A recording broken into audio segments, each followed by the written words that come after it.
निस्फ़े शाबान यानी शाबान की 15वीं रात को एक ईद की तरह से मनाना, नए कपड़े पहनना, घर में अच्छे अच्छे पकवान पकाना, खुद मेहमानों को दावत देना और खास तौर पर उस रात उठ के तहज्जुद पढ़ना। न उससे पहले कभी पढ़े, न उसके बाद कभी पढ़े।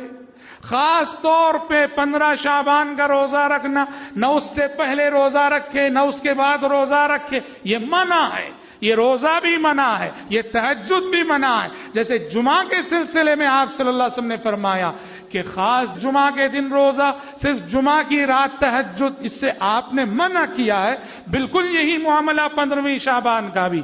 आपको ने न पहले तहज्जुद पढ़ी, न बाद में तहज्जुद पढ़ रहे हैं, न पहले रोजा रखा है न बाद में रोजा रख रहे हैं। सिर्फ 15वीं रात को तहज्जुद पढ़ना, 15वें दिन को रोजा रखना, अहले इल्म ने इससे मना किया है।